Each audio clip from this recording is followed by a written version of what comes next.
নমস্কার বন্ধুরা, পিউ কিচেনে তোমাদেরকে আরও একবার স্বাগত জানিয়ে আজকে চলে এসেছি নারকেল নাড়ুর রেসিপি নিয়ে।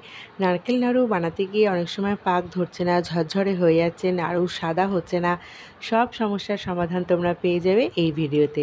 দয়া করে পুরো ভিডিওটা দেখো, স্কিপ করে যেও না। তো বন্ধুরা, আমি এখানে একটা প্লেট নিয়ে নিয়েছি। এখন এখানে আমি দুটো নারকেল ভালো মতো ছুলে অর্ধেক করে কেটে নিয়েছি। নারকেলগুলো দেখো মিডিয়াম সাইজের রয়েছে। সমস্ত পরিমাপ সহ আমি তোমাদের বলে দেবো কিভাবে নারকেল নাড়ু বানাতে হয়। আশা করি আর কোনো রকম সমস্যার সম্মুখীন তোমাদের হতে হবে না। এখন একটা কুড়ানি নিয়ে নিয়েছি। এরকম কুড়ানি আমাদের অনেকের বাড়িতেই দেখতে পাওয়া যায়। নারকেল কুড়ানির মধ্যে দিয়ে এইরকমভাবে প্রেস করে করে কিন্তু নারকেলটা কোড়াতে হবে, ঘুরিয়ে ঘুরিয়ে কোড়াতে হবে। এই রকম পদ্ধতিতে নারকেল কোড়ালে কিন্তু নারকেলটা খুব ভালো কোড়ানো হয়। আর নারকেল কোড়ানো এখন অনেক রকম মেশিন বেরিয়ে গেছে, তো তোমরা চাইলে হাতের সাহায্যেও নারকেলটা কুড়িয়ে নিতে পারো। তবে নারকেল কোড়ানোটা ভালো হলে কিন্তু নাড়ুগুলো সুন্দর হবে। আর আমার দুটো নারকেল ভালো মতো কোড়ানো হয়ে গেছে। এখন আমি এর মধ্যে একটা মালাই সমান মাপ করে আমি কিন্তু চিনি ব্যবহার করছি। আমি এখানে দুটো মালাই সমান চিনি দিয়েছি।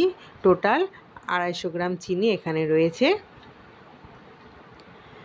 দুটো নারকেলের ক্ষেত্রে আমি কিন্তু টোটাল 250 গ্রাম চিনি দিয়েছি এবং চিনির সঙ্গে নারকেলের ভালো মতো মিশ্রণটা আমি মাখিয়ে নিচ্ছি।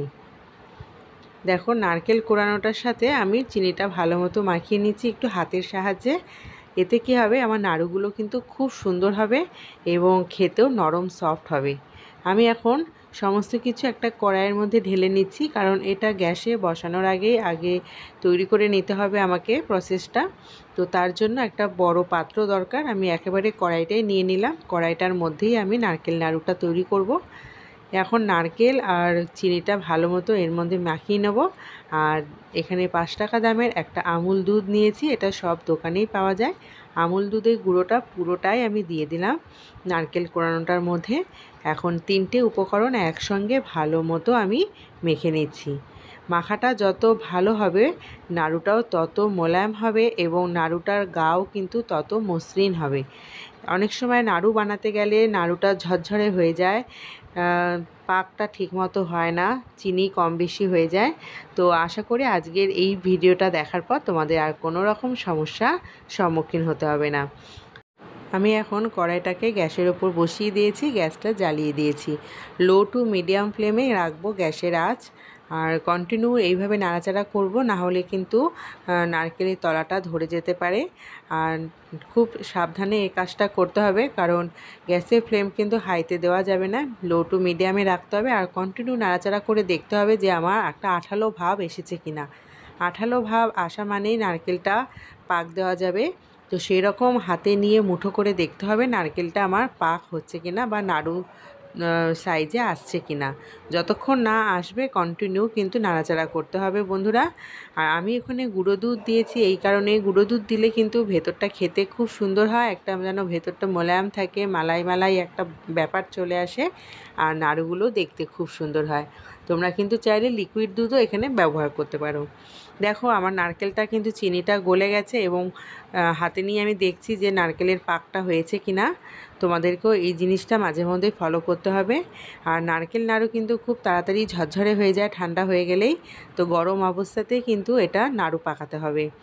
তো তার জন্য একটা বাটির মধ্যে একটু ঠান্ডা জল নিয়ে নিলে খুব ভালো হয়। মাঝে মাঝে ঠান্ডা জল হাতের মধ্যে লাগিয়ে নিলে কিন্তু গরম তাপটা একটু কম লাগবে, এটা আমি মনে করি। তো আমি কিন্তু নারকেল ভালো মতো পাক হয়ে এসেছে। আমি নাড়াচাড়া কন্টিনিউ করছি আর মাঝের মধ্যে কিন্তু একটু হাত দিয়ে দেখে নিচ্ছি। এখন আমি নারকেলটাকে কিন্তু নামিয়ে নেব।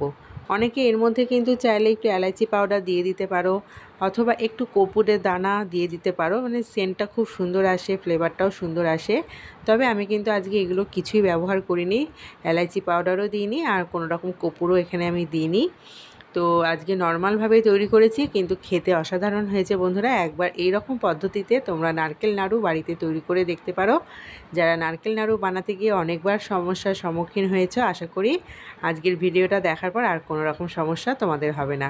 আমার দেখো নাড়ুটা পাক ধরে গেছে। আমি এখন প্লেটটার মধ্যে কিন্তু নারকেলটাকে নামিয়ে নিচ্ছি। এখন পুরো নারকেলটা কিন্তু আমার গরম অবস্থাতেই রয়েছে এবং এই গরম অবস্থাতেই কিন্তু আমাকে নাড়ুগুলো পাকাতে হবে। চাইলে তোমরা 2 হাতের তালুতে একটু সাদা তেল অথবা ঘি মেখে নিতে পারো, তাহলে কিন্তু খুব ভালো হয়। দুটো নারকেল থেকে কিন্তু আমার বেশ অনেকটাই, প্রায় 15 থেকে 16টা বেশি আমার হয়েছে নারকেল নাড়ু। এটা সাইজের ওপর নির্ভর করে, যেরকম সাইজ তোমাদের পছন্দ সেই রকম সাইজের তোমরা শেপ দিতে পারো। তবে 2 হাতের তালুতে আমি একটু ঘি মেখে নিয়েছি। এখন আমি নারকেলগুলো পাকাতে শুরু করে দিয়েছি। দেখো, দেখতেও যতটা সুন্দর লাগে, খেতেও কিন্তু দুর্দান্ত টেস্ট হয়। এরকমভাবে তোমরা বাড়িতে বানিয়ে স্টোর করে রেখে দিতে পারো। বাড়ির বাচ্চারা কিন্তু এরকম সাদা নাড়ু খেতে ভীষণ ভালোবাসে, এবং তোমরা চাইলে ভগবানকেও ভোগ নিবেদন করতে পারো। তো দেখো নাড়ুগুলো আমার কতটা মসৃণ হচ্ছে গা, এবং এখনও কিন্তু শেষ হয়ে যায়নি। আমি এরপরে আরও ফিনিশিংয়ে আরও ভালো কিছু দেব, যার জন্য কিন্তু নাড়ুগুলো আমার দেখতেও সুন্দর হবে এবং খেতেও কিন্তু আরও টেস্টি হবে। নাড়ুগুলো আমি এইভাবে পাকিয়ে নিয়েছি এবং ভালো মতো শেপ দিয়ে নিয়েছি। এখন 5 টাকা দামের একটা আমুল দুধের প্যাকেট আমি ভালো মতো ছিঁড়ে ঢেলে নিলাম।